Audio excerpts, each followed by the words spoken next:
दोस्तों नमस्कार। मैं हूं सतीश श्रीवास्तव और दिल्ली सहारा के यूट्यूब मंच में आपका हार्दिक स्वागत है। दोस्तों आज का विश्लेषण निश्चित रूप से उस विश्व के सबसे बड़े संगठन सोशल ऑर्गेनाइजेशन के ऊपर है, लेकिन ये ऑर्गेनाइजेशन हिंदुस्तान के अंदर कहा तो जाता है कि इसकी सारी एक्टिविटीज सोशल है, पर बिना एक नेशनल राष्ट्रीय पार्टी के बगैर इसका काम नहीं चलता। जी हाँ, मैं बात कर रहा हूँ राष्ट्रीय स्वयंसेवक संघ यानी आरएसएस की। अब देखिए, राष्ट्र निर्माण में निश्चित रूप से इसकी एक बहुत बड़ी भूमिका है, इसमें इस बात से इनकार नहीं किया सकता। और हिंदू राष्ट्र की अगर बात करें तो हिंदू राष्ट्र के निर्माण के प्रति ही इनका जो इनकी धारणा है उसी के इर्द गिर्द घूमती है कि हिंदू राष्ट्र का विकास कैसे हो, हिंदुओं का विकास कैसे हो। उसके साथ साथ ये एक और चीज का विकास करना चाहते हैं कि भाजपा का भी विकास होता रहे, भले ही भाजपा कहे कि हमें तुम्हारी जरूरत नहीं है, फिर भी उसके पीछे लगे रहते हैं। आपको याद होगा कि भारतीय जनता पार्टी के राष्ट्रीय अध्यक्ष जेपी नड्डा ने कहा था कि भारतीय जनता पार्टी भाजपा अब बड़ी हो गई है, उसको आरएसएस की जरूरत है। फिर भी यह आरएसएस का मोह भंग नहीं होता, इनका प्यार खत्म नहीं होता, ये उसके पीछे पीछे चलते रहते हैं। और इसका खामियाजा भी भाजपा ने लगातार उठाया है। फिर भी हम हैं कि मानने को तैयार नहीं है, यानी भाजपा ये बात मानने को तैयार नहीं है हम कमजोर हैं या हमें किसी और की जरूरत है। दोस्तों, इसकी जो पूरी संपूर्ण व्याख्या है हम आपके बीच में करेंगे, एनालिसिस करेंगे। उसके पहले एक आपसे रिक्वेस्ट जरूर हमेशा मैं करता हूँ कि आपकी यूट्यूब चैनल को अगर किसी ने सब्सक्राइब नहीं किया है तो प्लीज़ सब्सक्राइब करें, लाइक करें, शेयर करें। और एक बात और, स्वतंत्र पत्रकारिता की मजबूती के लिए अगर आप कोई आर्थिक योगदान देना चाहें तो डिस्क्रिप्शन में डिटेल से आप वहाँ जाकर के कर सकते हैं। दोस्तों, बात आती है कि आरएसएस की भूमिका और भाजपा का रोल आज कहाँ पहुँच गया है। भाजपा की जो वास्तविक हालात की चिंता है, जितनी भाजपा को चिंता अपनी नहीं है, उससे ज़्यादा संघ को चिंता होती है। पर कल केरला में अभी इनका सम्मेलन हुआ। जिस व्यक्ति ने कहा कि हमें संघ की जरूरत नहीं है, वही भारतीय जनता पार्टी का राष्ट्रीय अध्यक्ष 3 दिन वहां मौजूद रहे। उनसे पूछना चाहिए कि अगर आपको आरएसएस की जरूरत नहीं तो आप क्या करने गए। वो मोदी के संदेशवाहक बन के ये भाजपा को रिप्रेजेंट करने के लिए उस बैठक में मौजूद थे और बहुत सारी गलतफहमियों को दूर करना, संघ की मानसिकता को पढ़ना और संघ क्या चाहता है भाजपा से, इस बात का भी संदेशवाहक के रूप में उनको मैसेज कन्वे कर दिया गया। अब दोस्तों, सवाल इस बात का है कि मैसेज कन्वे करना एक अलग बात है, उस पर अमल करना ये बिल्कुल अलग बात है। भाजपा किसी भी कीमत पर, अब चूंकि केंद्र में उसकी सरकार है 10 साल से, वो ये समझती है कि हम जो कहेंगे, हम जो करेंगे उसको आरएसएस फॉलो करे। आरएसएस कहती है नहीं, आप जैसे कितने नेता आए और चले गए, संघ वही है। संघ भाजपा के लिए काम करता है, भाजपा संघ के लिए काम नहीं करती है। तो अब संघ प्रमुख का कहना है कि जो हम कह रहे हैं वो आपको मानना पड़ेगा, और ये कोल्ड वॉर चल रही है। अब इसमें संघ ने कई बार चिताया। देखिए, संघ की जो चिंता है वो भाजपा की, और भाजपा की चिंता उसको राष्ट्र के लिए है। वो चाहता है कि राष्ट्र के विकास में भारतीय जनता पार्टी का अमूल्य योगदान बना रहे, एक स्ट्रेंथ, एक पावर के साथ बना रहे। सिर्फ ये नहीं कि एक वो पार्टी बनी रहे, क्योंकि ये बात मानने वाली है कि जब भाजपा की पावर में रहती है तो आरएसएस भी बहुत पावर में रहता है। और इसका एक सीधा नमूना है कि जेड प्लस सिक्योरिटी के बाद एएसएल सिक्योरिटी दे दी गई किसको? संघ प्रमुख को। उन्होंने मना भी नहीं किया, और उसके लिए बताया गया बहुत सारे स्टेट ने लिख के दिया कि इनकी सिक्योरिटी चाहिए, जो भी उसकी औपचारिकताएं हैं वो तो चूंकि केंद्र में सरकार है पूरी की जा सकती है। अब इसमें होता क्या है, इसमें जब भी कहीं संघ प्रमुख को जाना होता है उसके पहले 2 डिप्टी एसपी लेवल के जो ऑफिसर्स होते हैं वो जाते हैं, वहाँ सर्वे करते हैं, वहाँ पता लगाते हैं, उनसे मिलते हैं। उसके बाद अगर उनको लगता है कि यहाँ पर इनका जाना उचित है या जा सकते हैं, उनके लिए पॉसिबल एटमॉस्फेयर है, तब वो जाते हैं। आप समझ सकते हैं कि सिक्योरिटी बहुत टाइट है, और संघ प्रमुख जो कि एक सोशल ऑर्गेनाइजेशन के मुखिया हैं, उनको इतनी बड़ी सिक्योरिटी, यानी कहा जा सकता है कि पीएम मोदी और अमित शाह की तरह की या उसके बाद की एक बड़ी सिक्योरिटी उनको दी गई है।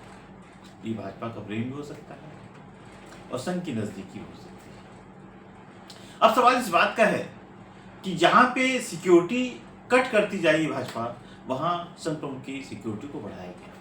यानी बहुत सीधी सी बात है कि आपसी समन्वय दोनों का एक दूसरे के बगैर काम नहीं चलता, लेकिन वो चाहते कि कोई किसी काम में इंटरफेयर ना करे, और संघ इंटरफेयर नहीं करेगा तो भाजपा के हालात दिन प्रतिदिन बिगड़ते जाएंगे। हालात देख रहे हैं 18वीं लोकसभा के गठन के बाद भाजपा कहां पहुंच गई है। दोस्तों, जिस चीज का संघ हमेशा विरोध करता रहा है कि जो उठाईगीर हैं, जो बाहर से ला के आप लोगों को टिकट देते हो मंत्री बनाते, उसको बंद करो, इसका सीधा मैसेज कार्यकर्ताओं में गलत जा रहा है।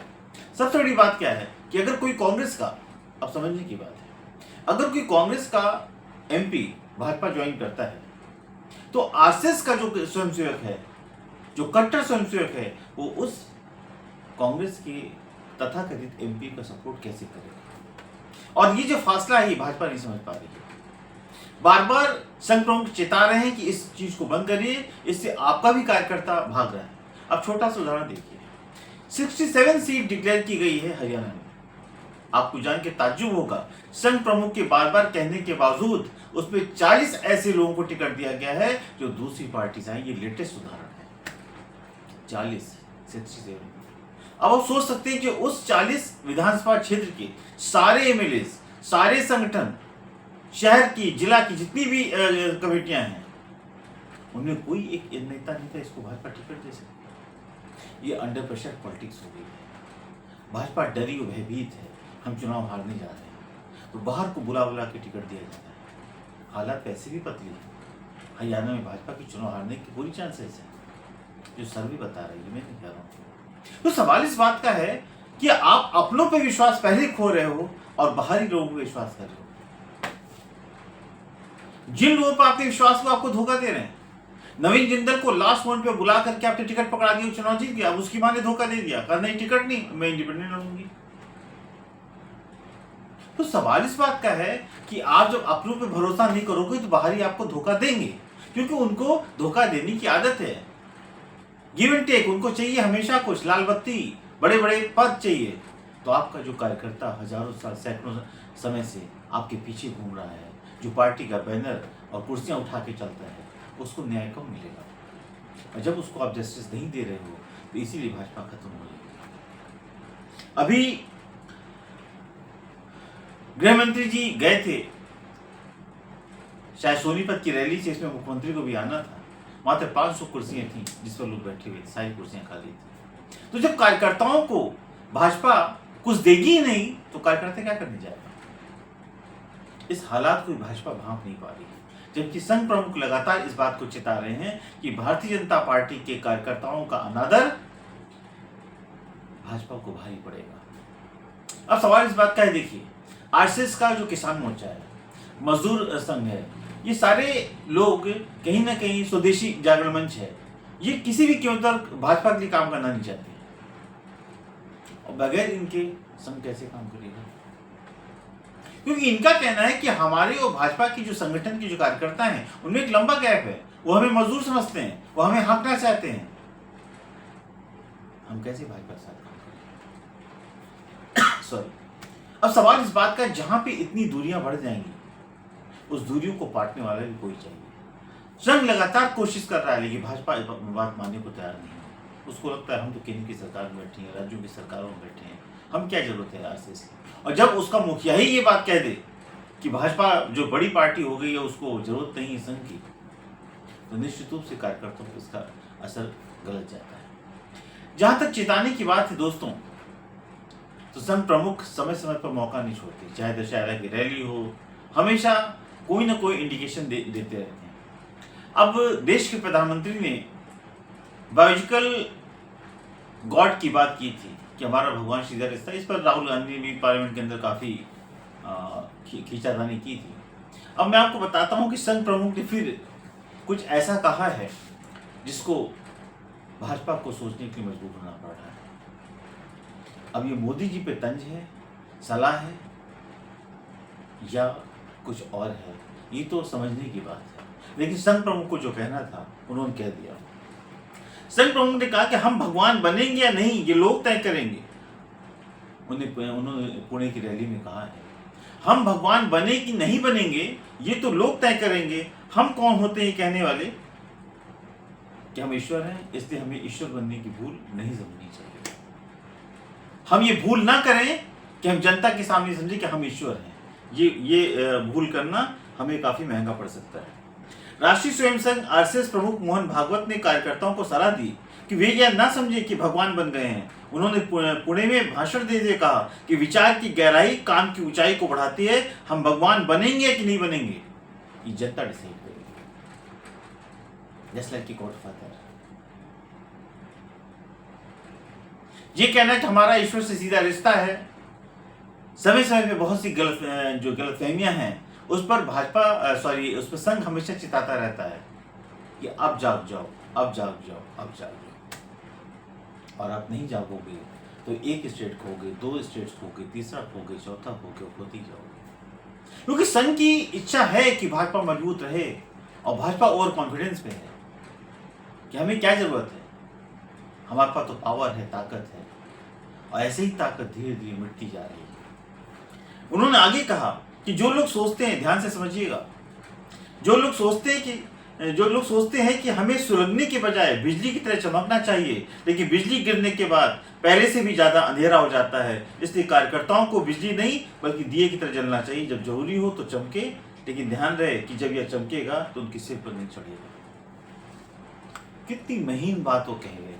और अगर समझदार के लिए इशारा काफी है, अगर इस पर भी भाजपा के बैठे हुए लोग ये ना समझ पाए कि बायोलॉजिकल गॉड का क्या मतलब होता है, ओवर कॉन्फिडेंस का क्या मतलब होता है, तो शायद फिर अब संघ उनको समझा भी नहीं पाएगा।